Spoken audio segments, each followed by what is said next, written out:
Je m'appelle Abdelmadiane, je suis sur Légende pour En Chantier. Bienvenue. Merci. On tourne, on garde tout, hein, on garde à chaque fois dès le début, dès que ça clappe. Enchanté, on s'est jamais rencontrés, nous. Non. Je connais un peu Greg Guillotin, Ouais. je connais un petit peu, et j'adore ce mec, j'adore ce qu'il fait, etc. Donc moi, je t'ai vraiment découvert là, dans Engrenage aussi, c'est ça? Dérapage et engrenage, ouais. Là, tu fais tous les trucs en H, t'es partout. Ouais, ragréage aussi dans le bâtiment. Exactement. Tu fais du béton ciré. Ouais. C'est ça, t'inquiète, on connaît la vie. Tu vas me raconter un peu. T'as sorti un livre, Ouais. donc c'est aux éditions Black Elephant, qui s'appelle En Chantier, où tu racontes un peu ta vie. Tu vas nous raconter un peu. Juste, tu rêvais d'être acteur au début, on va reparler de ta vie, mais tu rêvais d'être acteur, t'avais ce but-là, ou t'es un peu tombé dedans par hasard, là? Non, j'ai tout calculé en venant à Paris. Je suis des Ardennes de Charleville-Mézières. J'ai passé jusqu'à mon bac scientifique. Et après, au fur et à mesure, je savais que je voulais être dans le béton ciré, que je devais aussi me faire opérer. Donc j'ai fait une pierre 10 coups en venant à Paris. Et après, je me suis dit, on me regarde dans la rue pour quelque chose, ils vont me regarder pour de l'actine, pour une notoriété. Ils vont pas me regarder juste pour un physique. Et en fin de compte, eh ben, je me suis mis dedans juste après, quoi. Ah, ok. Parce que juste, tu avais sorti une phrase, quand on a lu le livre, qui m'a marqué. Tu as dit « J'avais ma place nulle part, donc je me suis mis partout ». Oui, exactement. On te met nulle part, tu te mets partout, c'est sûr qu'on va te voir. Et puis en même temps, t'es revanchard quand même dans la vie. Donc même si je suis hyperactif ou que des fois pas agresse, mais je suis dur parce que je scanne la personne. Et je me dis, ouais, j'ai pas le temps, là. J'ai plus le temps des jugements comme gamin, tu vois. Donc tu te débarrasses des trucs et tu te mets partout. En même temps, tu dis, je t'emmerde, quoi. Elle était comment, ton enfance, toi? Elle a été difficile. Scolairement, par exemple, t'étais comment à l'école? T'étais bon élève? T'étais plutôt le mec qui en avait rien à faire? T'étais comment? Ah non, pas du tout. Au niveau scolaire, au début, c'est pas facile par rapport à la maladie. On savait pas ce qu'on avait. Parce que j'ai un frère jumeau. Donc on a la même maladie. Donc gamin en primaire, t'as toujours une belle rencontre. T'as toujours une maîtresse ou un maître qui est là pour toi. Donc dès le début, on a eu un prof qui était là, à Charleville, et il nous a fait confiance.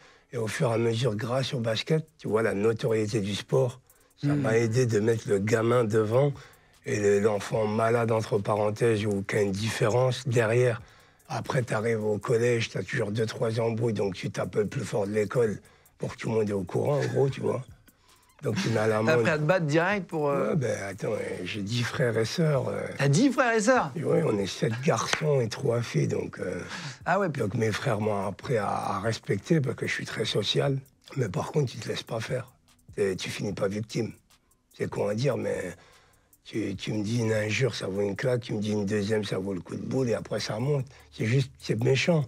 Mais ça permet à l'autre qui comprenne que le mot, il était dur. Et que, ben, Qui fait mal comme une claque. Ouais, mais en plus, tu imagines les mains de maçon. Ça fait mal. Tes parents faisaient quoi dans la vie? Donc mon père, il bossait à la forge. Donc, ok. Il avait un métier dur, tu vois, à l'usine. Et derrière, ma mère s'occupait des enfants. Et après, ben, pour les besoins de la famille et surtout de mon frère et moi, quand on était gamins, ben, elle faisait les ménages. Et tu disais que tu as bossé avec elle dans le livre à partir de 9 ans.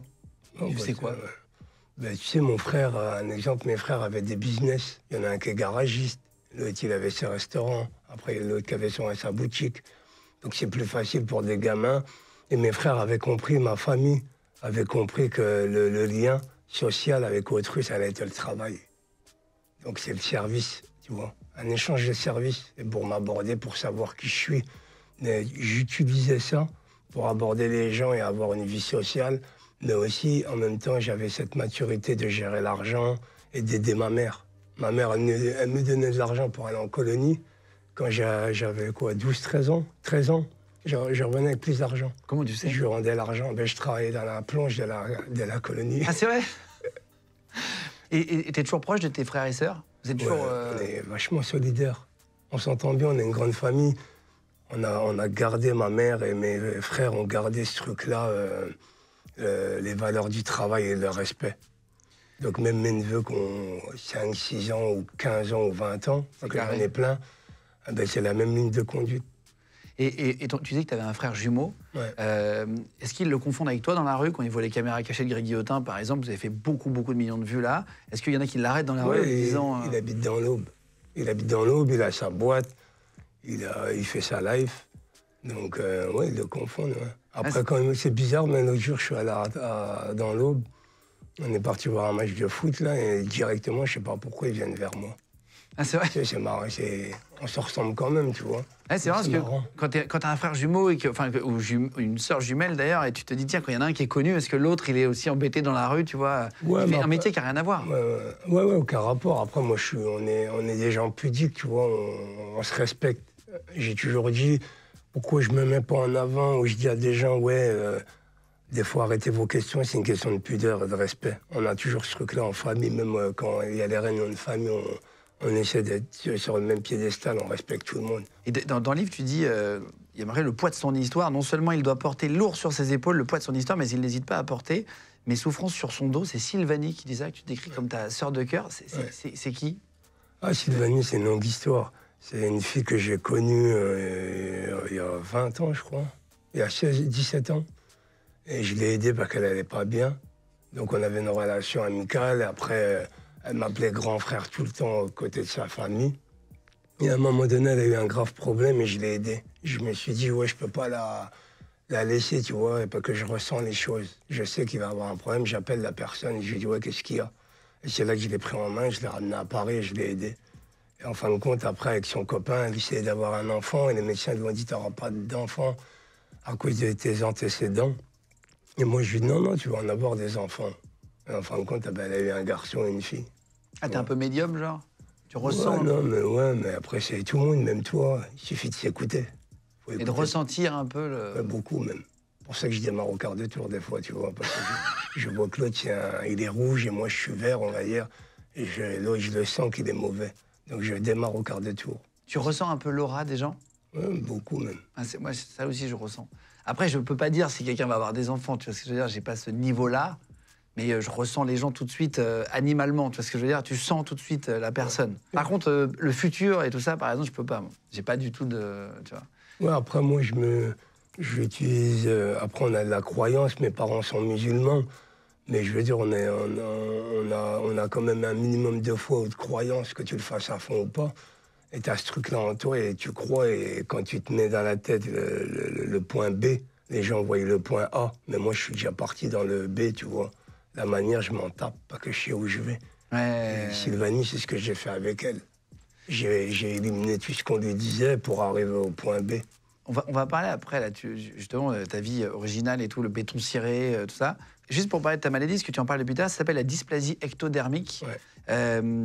Donc, t'es né avec, et il y a 200 formes différentes. J'avais noté pour pas dire de bêtises. Tu dis, pourquoi je suis né comme ça? Est-ce que je viens d'une autre planète? Page 27, j'ai noté oui, je voulais me rassurer. Tu te rassures, gamin. Tu dis, tu ressembles pas aux autres. On te critique, on te dit, ouais, t'as ça, ça, ça.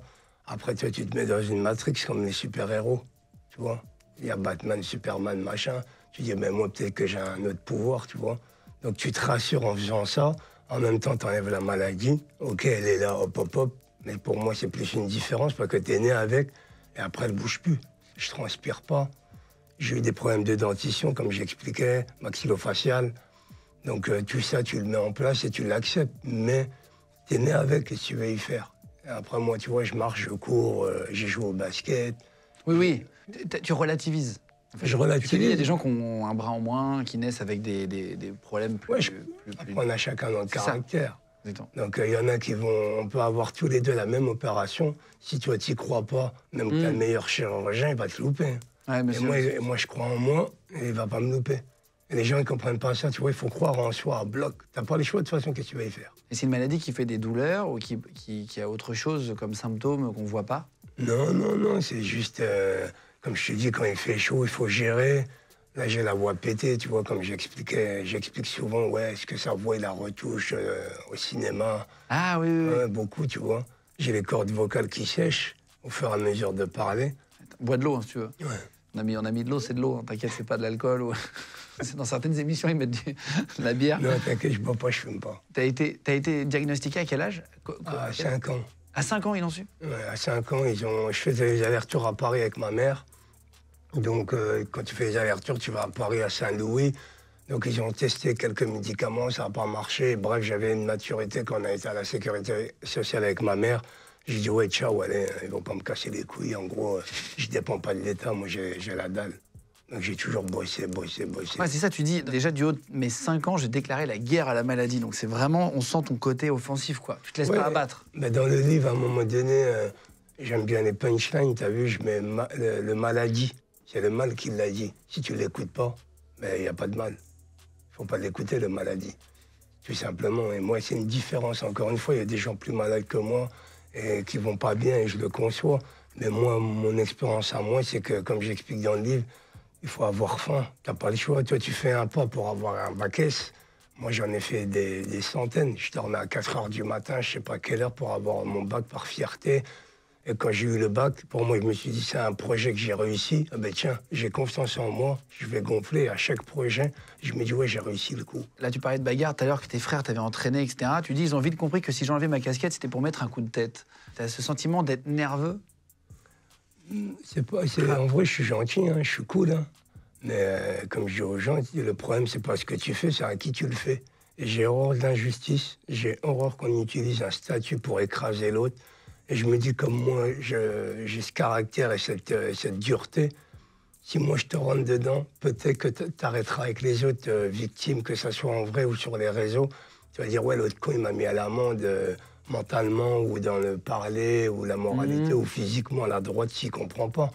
Mais à un moment donné, c'est aussi pour les autres, tu vois. Si moi je suis capable d'aller à la guerre, ben j'irai, c'est pas grave. Dans tes rôles, tu as des rôles de mec froid, dur, tu sais, tu joues des rôles comme ça. Dans la vie, en off, t'es plutôt comment, en réalité? Je suis pareil, ça dépend, il y a qui en face. Mais c'est vrai, hier, je devais rendre un produit dans une boutique et la nana, tout de suite, elle m'a mis une barrière. Non, on le reprend pas. Et moi, dans ma tête, je mets le rêve. Elle va le prendre le produit inconsciemment. Je suis rentré dans la tête, elle m'a rendu mon argent et elle a pris le produit. Ah, c'est vrai? Ouais. J'ai des preuves. J'ai quelqu'un, des fois, ouais, je le prends avec moi, au cas où qu'on me croit pas, tu vois. Et peut-être des câbles, mais c'est un truc de ouf. L'autre, il te dit non, et la gestuelle, elle fait qu'elle te rend ton argent. Ah ouais. Je fais ma Matrix. Ah, c'est vrai? Ouais. C'est marrant. Et avec les femmes, tu nous as dit qu'avec les familles de certaines filles, parfois, ça se passait mal. Ouais, ben imagine, toi, t'es une nana, tes parents, tu ramènes un mec comme moi, on va dire, le premier jugement, c'est une racaille, il se drogue ou je sais pas quoi, tu vois. On sait pas qui je suis, comme je t'ai dit, je me suis mis partout. En même temps, ici, c'est ambigu. L'autre, il sait pas qui je suis. Mais moi, c'est les faits qui rattrapent tout. Tu peux parler 20 ans, tu peux me juger, je m'en tape. C'est chiant, parce que tu as toujours à te battre, à prouver. Oui, c'est plus Je suis toujours fatigant. dans la bagarre, moi. Pour montrer qui je suis, c'est dans les faits. Le parler, il sert à rien, en vrai, c'est du vent. Et en fin de compte, dans les faits, les gens, comme je me vante pas, je dis pas ce que je fais, je les laisse machin, et quand ils regardent là, la télé, et qu'ils me voient, ou le livre, ou le béton ciré, ou que je travaille dans le luxe, ou mes œuvres d'art, ben, ils restent bouche bée. Mais moi, à la fin, je suis déjà parti, je dis, va te faire foutre, quoi. Il y a déjà des filles qui t'ont quitté à cause de leur famille? Ouais. C'est vrai? Ouais, ben oui.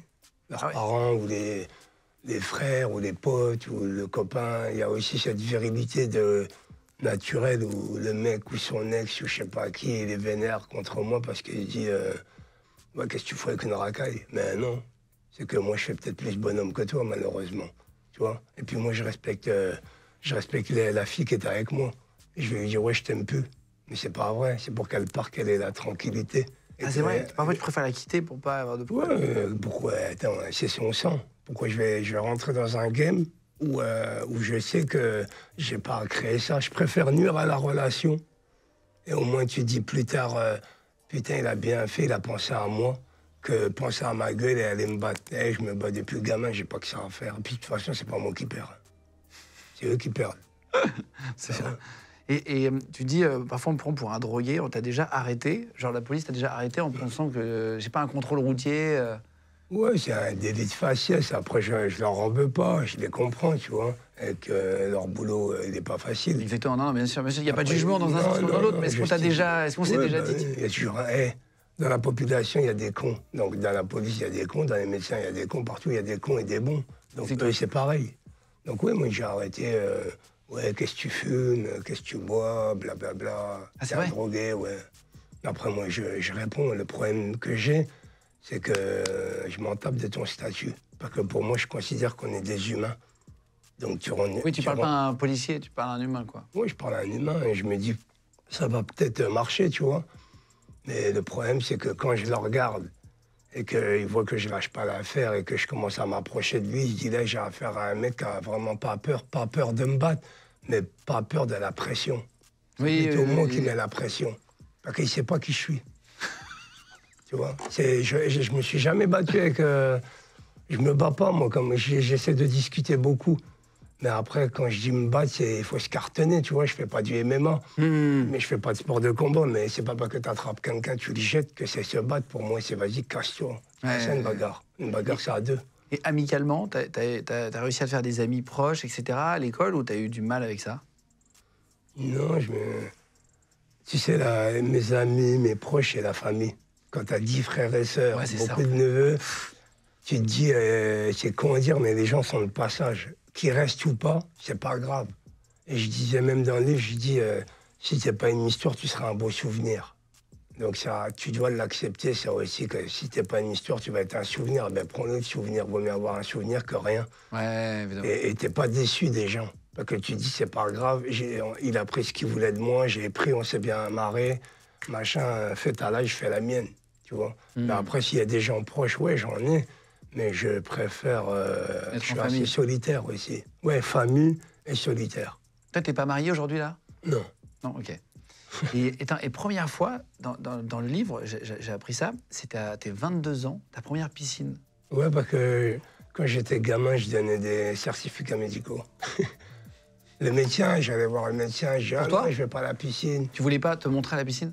Non, en vrai, c'est toujours le regard de l'autre. C'est pas moi le problème. Moi, j'allais à la mer au Maroc, j'étais toujours à la mer, je kiffais, tu vois, j'adore l'eau. Et non, c'est pas que c'est le regard des autres, tu vois.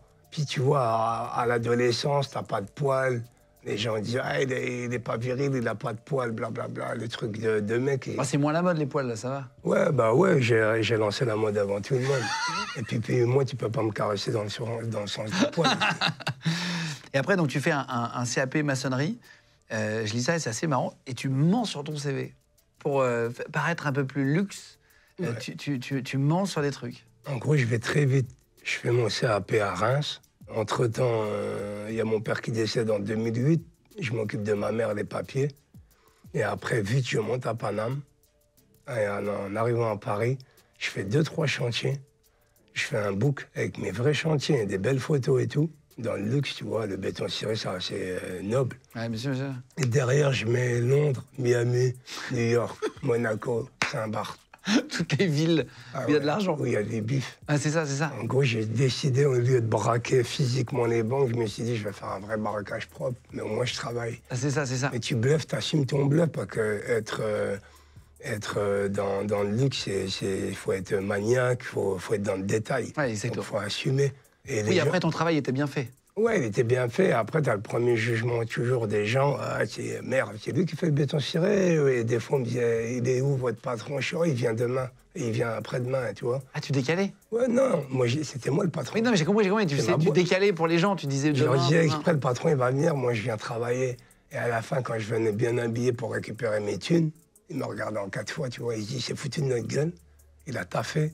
Et en fin de compte, quand tu le vois bien habillé, le mec, il se respecte, quoi. Ouais, bien sûr. Mais c'est toujours pareil, je joue avec les mains. Et ça a marché? C'est-à-dire que tu avais des clients grâce à ça? Oui, bien sûr. Grâce à ça, et après, je suis assez cultivé dans le sens où je demandais les hôtels à Saint-Barth, les noms, à Miami. Je jouais avec ça. Oui, tu préparais le mensonge. Mais propre. Après, tu déménages donc en 2009, tu dis, pour bosser. C'est là que tu crées donc, ta boîte, elle s'appelait Béton Tendance. Oui, elle s'appelait Béton Tendance, et après, je l'ai appelée Atelier Magienne. Cette boîte-là, tu termines quand? À quel moment tu décides d'arrêter le béton ciré? Je n'ai pas arrêté. Tu es encore là? Ce matin, à 7 h, j'étais sur mon chantier, après, je suis venu là. Non, c'est vrai? Oui. Je ne veux pas être intermittent du spectacle, j'ai pas envie de dépendre de ça. J'ai toujours bossé depuis gamin. Et quand je me suis mis acteur, je me suis dit, ouais, je vais être atypique dans tous les sens du terme. C'est-à-dire que je vais prendre les rôles que je kiffe, les rôles qui me représentent vraiment. Et à côté, quand j'ai besoin de bif, je vais aller travailler. Les lits, je les paye avec mon argent, tu vois, avec le béton, le bâtiment. Pour pas avoir à dépendre d'un réalisateur qui te choisit ou pas, d'être...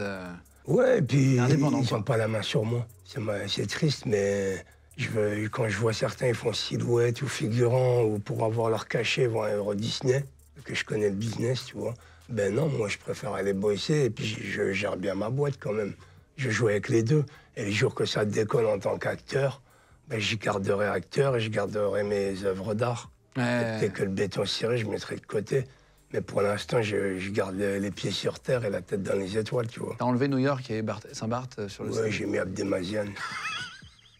J'ai 8 millions de vues. Ouais, c'est ça suffit maintenant. Et maintenant, il y en a qui t'appellent et qui savent que c'est toi, directement.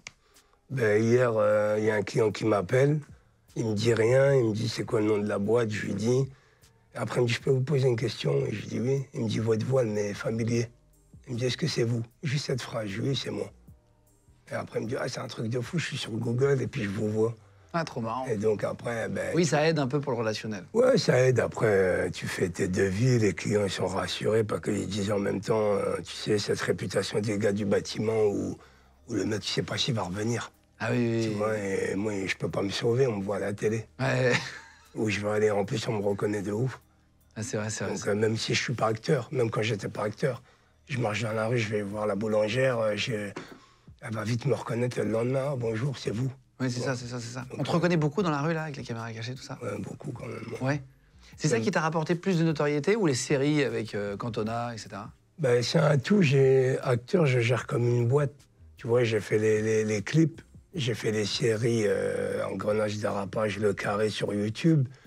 Derrière, ben, j'ai fait un peu de médias, j'avais fait 2-3 émissions. Et après, Greg Guillotin, ouais, bien sûr, on a un bon binôme quand même. Ouais. Et la visibilité, elle est énorme. Ouais, bien sûr, énorme. J'ai fait des millions de vues et tout, on l'embrasse d'ailleurs très fort. Et t'as pris 6 mois de prison avec sursis dans un commissariat, parce que t'as fait un truc dans un commissariat, c'est vrai cette histoire? Ouais, mais c'est parce qu'ils m'ont mis 6 mois de sursis, parce que pour menace de mort et... Pourquoi t'as fait quoi? Ben, en gros, un flic, il m'a mis 3... Je partais au boulot, c'était en 2010 à peu près. Ça faisait 1 an que j'arrivais à Paname, donc tu vois le mec de province qui a jamais pris d'amende pratiquement. Et en fin de compte, je gare le camion dans une rue pas loin de la police municipale, et il avait un problème de clé. Et comme je me connais, le mètre carré, je mets la facture comme quoi je vais chez Mercedes, et tu mets les tickets et tout.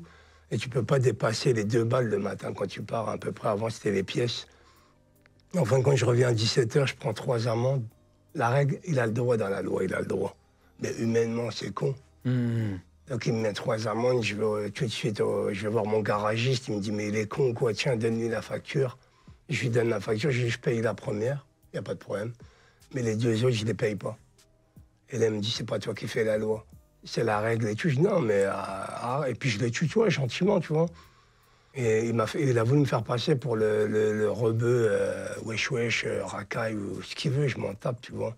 Et lui, il a voulu faire passer pour le rebeu bien, tu vois. Et là, il sort du comptoir, derrière, et là, il y a une nana qui me reconnaît, une femme. Et elle lui dit, qu'est-ce qui se passe? Il répond pas, et là, il vient me coller. Puis il était là, tu vois, il était petit. Il me collait tout, il me dit, ouais, qu'est-ce que tu vas me faire? Qu'est-ce que tu vas me faire? Et j'ai dit, ben rien, recule déjà.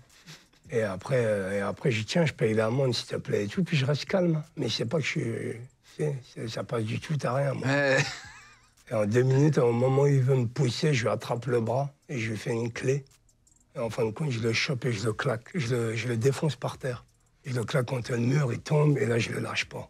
Dans le commissariat? Ouais, dedans. Je le serre et les autres, ils me tapaient là, de baraque.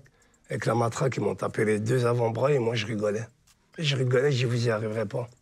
Ils se sont dit, le mec, je sais pas ce qu'il a, mais... Et après, c'est la femme qui est arrivée, heureusement. Elle leur a dit d'arrêter, et puis moi, elle me dit, calme-toi, tu vois bien ton regard qui devient ouf. Et je dis, non, mais il utilise un statut il utilise un statut à la semaine, je fais ce qu'il fait au mois. Par rapport à mon boulot, moi, quand même, je bosse comme un malade, tu vois. Et à un moment donné, je dis, attends, il se prend pour qui, lui? C'est un baltringue, il vient me casser les couilles. En plus, je le mets à l'amende psychologiquement, physiquement, comme je veux. Et je n'utilise pas un statut, et là, j'ai appelé la BAC. Direct, je l'ai lâché, moi. Tu vois, je l'ai lâché, je leur ai dit, vous ne mettez pas les menottes. Et la BAC, il y en a un qui m'a reconnu. Et après, il m'a parlé, il m'a dit, qu'est-ce qui se passe? Je lui ai expliqué, il me dit, on est obligé d'aller au commissariat quand même, là, t'as déconné et tout. Donc, ils m'ont pas mis les menottes, ils m'ont emmené au commissariat de Courbevoie. Et donc, je suis allé et tout, et direct... Comparution immédiate. Ouais, au préfet, là, à Nanterre, là. Ils m'ont fait rappel à l'ordre, le blabla, ils m'ont mis en garde à vue. Et je leur ai dit, moi, je suis ce soir parce que demain, je travaille. J'ai dit, mon client ne va pas être content, nanana. Moi, je suis quelqu'un de rigoureux, j'ai pas d'excuses. Et donc, elle m'a écouté et ils m'ont mis 6 mois de sursis. Elle m'a dit, tu recommences pas et tout. Et après, je lui ai dit, ouais, mais quand il me voit dans la rue, il traverse. C'est lui qui traverse, c'est pas moi. Ah, parce que tu l'as recroisé, le flic? Oui, ben oui, il est municipal. Il met les serments, des machins, tu vois, délire. Et je lui ai dit, tu traverses. Et une fois, je l'ai croisé, je lui ai fait, tu traverses. Mais juste pour lui, c'est même pas une question de ridiculiser. C'est une question, tu as un statut, tu as voulu le faire avec un garçon comme moi, ça sert à rien. Parce que moi, je vais utiliser le statut du mec qui lâche pas l'affaire, qui est dur. Et, tu vois, pour ça, je parle que j'ai pas de carapace. La carapace, je l'ai depuis gamin comme une tortue. Va péter une tortue, tu vas voir si tu y arrives. C'est pas des carapaces que tu casses comme ça, tu vois. Et il traverse? Mais il a traversé. Après, je me suis dit, ouais, ben j'ai gagné. C'est pas moi la victime. Tu vois le délire. C'est con à dire, hein, mais mes frères, moi, tu leur dis, tu ne seras pas victime. Et après, tu fais du mannequinat. Tu as une autre casquette aussi en plus. En 2013, c'est un dermatologue qui te trouve des allergies sur des, je crois, des vernis, c'est ça? Ouais, les matériaux que j'utilise. Ah oui, en plus. Et il te dit, vous devriez faire du mannequinat. Et là, ça te fait un déclic et tu pars. Comment ça se passe? Bon, en fin de compte, il me parle et comme il me connaissait bien, qu'on avait une certaine affinité, il m'a dit, ouais, les produits t'attaquent trop, là, ça devient dangereux pour toi, essaie de trouver un autre métier. Et là, je lui dis, ben, t'as qu'à me faire un virement. Moi, il me faut de la thune pour manger. Et il rigole, il me dit, non, mais je rigole pas. Est-ce que t'as déjà pensé avec ta taille et ton style de faire du mannequinat ou acteur? T'as déjà pensé, en plus, t'as une voix et tout. Je l'ai regardé et je me suis levé, je dis, ouais, pourquoi pas. Mais dans ma tête, j'avais déjà prévu, parce que quand je me suis fait opérer, j'attendais mon opération pour attaquer. Et en fin de compte, je lui dis, ben, je viendrai vous revoir et je vais le faire. Et en fin de compte, ben, je suis allé le revoir en 2016. Et je lui ai dit, ouais, je lui ai donné ma carte. Je lui ai dit, ouais, vous voyez, j'ai pas besoin de votre virement. On a rigolé, mais c'est marrant, quoi. Et t'as fait une opération, tu dis, pour la mâchoire, qui t'a coûté, je crois, entre 35 et 40 000 euros, c'est ça? Très cher. C'est si cher que ça. C'était cher. Ouais. Comme dans le livre, je dis les détails, tu vois, par rapport à ça. Mais grossièrement, la mâchoire, c'est maxillofacial, il te manque des os, il te manque du sinus, là et tout. Et en fin de compte, il te met un pare-choc, mais en os.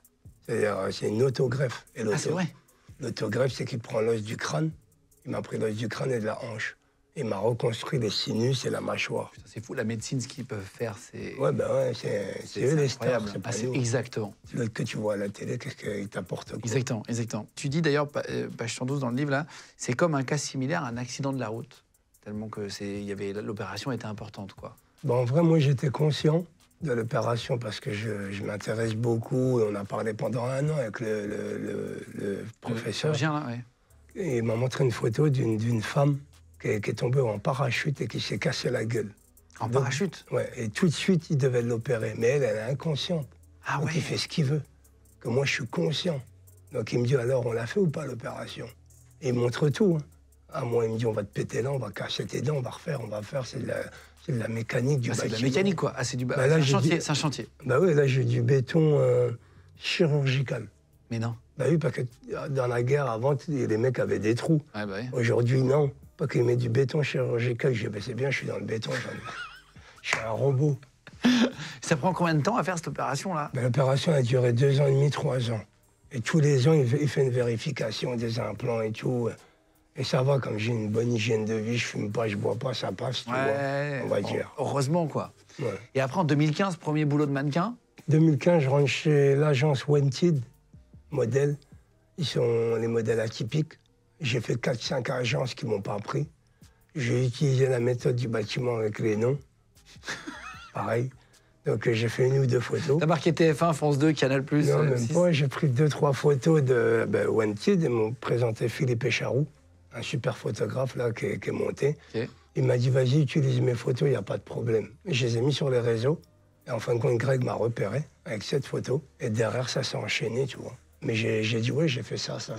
Et c'est pas vrai, j'ai rien fait. Et ça a marché? Bah oui, après, comme tu dis, dans la vie, tu assumes ton bluff. Non, bien sûr, Et puis je vole personne en plus. Pas, je vole personne, c'est juste pour travailler. Exactement, exactement. C'est que c'est pas malsain, c'est des bonnes ondes. Oui, oui, tu arnaques personne. Non. Tu fais juste passer pour quelqu'un que t'es pas au début pour pouvoir l'être. Oui, mais je le suis en vrai, à Voilà, l'intérieur de moi. Oui, C'est exactement. eux qui ne le voient pas, ils sont cons. Et alors, attends, et comment tu te retrouves avec Greg Guillotin, juste pour comprendre, après, donc, boulot de modèle, comment tu te retrouves avec Greg? Comment il te propose? C'est un casting? Tu le rencontres par hasard? C'est rare que je fais des castings, parce que tu sais, si on me prend moi, et c'est tout, on me veut pas. Donc tu vois, c'est rare que j'ai... Donc Greg, il a fait quoi? Il a appelé l'agence Wanted, il a demandé à me rencontrer. Il m'a donné un rôle sur un film Il faisait la promo d'un film, The Door. Et en fin de compte, je faisais rien. Je sortais d'une porte, machin. Il a utilisé mon physique et ma voix. Et je lui dis, on fait un deal. J'accepte le rôle qui est pas ouf. C'est la vérité, tu vois. Je lui dis, mais par contre, on travaille sur de la durée. Tu me fais monter crescendo avec toi et on travaille ensemble, tu vois. C'est intelligent. Et il m'a serré la main, il m'a dit, vas-y, parole. Et tu vois, ça fait 6 ans. Il a tenu parole, moi j'ai tenu parole parce qu'il sait qu'aussi, il va pas me donner si je suis un baltringue. Ah, bien sûr, bien sûr, bien sûr. Bien Donc, sûr. moi, je suis pro, je viens à l'heure, je suis carré, machin, je fais mon taf. Et en fin de compte, on est monté comme ça. Et aujourd'hui, c'est pour ça qu'on s'entend bien quand même. Putain, c'est marrant. Et t'as fait des clips, tu racontais des clips, j'avais noté ça. T'as joué dans un morceau de Ed Sheeran. Ouais. Putain, trop marrant, t'as fait plein de trucs très différents, toi. Ouais, c'est vrai. Avec Niro aussi. Niro, ouais, S3 et Virage. Virage, exactement. Si vous allez voir le clip de Niro, à un moment donné, t'apparais. Et après, cinéma, donc on en parlait, engrenage, et après, dérapage. T'aimerais jouer un rôle que t'as pas encore fait aujourd'hui. C'est quoi tes envies, là, en comédie? Qu'est-ce que t'aimerais faire en cinéma? Moi, j'aimerais bien, mais tu vois, quand je vois Dujardin, Vincent Cassel ou Omar Sy, tu te dis, ouais, c'est super, tu vois, c'est l'idéal, ils sont au top, tu vois, par rapport à leur carrière. Mais moi, c'est ce que je vis. Pour moi, t'es un humain. Donc si eux y arrivent... Pourquoi pas moi? Et pourquoi pas moi? Mais après, faut bosser, faut être sérieux, c'est un tout, c'est un tout. Mais je veux dire, si tu mets de la bonne foi et de la sincérité et que t'es passionné par le truc, et je fais pas ça pour être connu. Je chope cette notoriété, c'est pour aussi comme une mission. C'est que je dois le rendre, je dois aider les gamins. J'ai un truc à faire, tu vois. C'est que je veux récupérer cette notoriété au lieu de parler à une personne. Quand je fais avec mes neveux ou mes nièces, comme je dis souvent, l'interview, grâce à ça, le nombre de vues, c'est qu'on va parler à beaucoup de personnes. Et le cinéma, l'art, il me permet de m'exprimer. C'est comme une thérapie. Et en même temps, je me dis, ouais, mais je mérite, quoi. J'ai du vécu. Mon vécu, il faut le montrer au cinéma, tu vois. Il y en a, ils n'ont pas de vécu, ils jouent bien, certes. Mais moi, je veux pas jouer. Moi, je veux être moi-même. C'est pour ça que je kiffe les Ventura et Jean Gabin. Parce que je sais que c'est des mecs qui étaient eux-mêmes à l'ancienne. Belmondo, c'est pareil. Ouais, complètement. On les a mis de côté, on a cru que c'était des gueules cassées. Les mecs, ils ont fait un carton. Donc, il n'y a pas d'heure. Dans le livre, je le mets, tout est art. Tout est art. Et la liaison, tout est art. Donc, tout est art, c'est pas grave. Mais tout est art aussi, tu vois. Et donc, le but, c'est de faire des longs métrages. Oui, c'est ça. De toute façon, c'est une course de fond, la vie. Il ne faut pas vouloir tout avoir tout de suite. Il faut prendre le temps. Si on ne me veut pas là, j'irai au State. Si on ne me veut pas au State, j'irai autre part. J'irai chercher là où on me veut. Et c'est pas grave, je vais réussir et après, on me rappellera. J'écris mon livre, j'ai pas lu, je lis pas, moi. J'ai écrit un livre. Et ben, les films, c'est pareil. Si tu me veux pas, j'écris mon film. Ben, Ouais, là, au pire, tu fais ton film. Ben oui, je suis en train déjà. J'ai pas le temps. J'ai pas le temps, j'adore. Non, mais c'est vrai. Non, mais je comprends, ça va vite, la vie. Dalle. T'as 42 ans déjà. Ouais, puis j'ai la dalle. Non, mais on se rend compte, moi j'ai 37 là, et on se rend compte que ça va vite en fait, tu vois. Oui, bien, mais ça passe trop vite. Ça passe trop vite. Oui, puis quand même, j'ai la santé. J'ai une différence, mais j'ai quand même la santé, tu vois. Donc j'étais basketteur, je connais l'énergie. Quand tu gagnes un match ou tu le perds, tu vas t'entraîner et tu reviens pour gagner. Ben, c'est pareil dans la vie de tous les jours. Tu perds là, tu gagnes, faut jamais lâcher l'affaire. Même si c'est dur, tu dois te battre. Je ne lâche jamais l'affaire. Il y a la chance, elle est là. Tout le reste, tu l'as créé. C'est du boulot. Mais bien sûr. Exactement. En chantier, c'est chez Black Elephant Édition. Si vous allez chercher, t'expliques un peu tout ce parcours avec beaucoup de détails. Là, elle est beaucoup plus vite que le livre. Je vous mets le lien en dessous, en cliquable, en dessous de la vidéo. Merci à vous tous d'avoir regardé l'émission. Continuez de vous abonner de plus en plus nombreux. Merci d'être là, d'ailleurs. On fait cette aventure avec une super équipe, là. On est sur Facebook, sur YouTube, sur Twitter. Prenez 2 secondes pour nous retrouver. Sur TikTok aussi. Merci beaucoup, Abdé, d'être venu.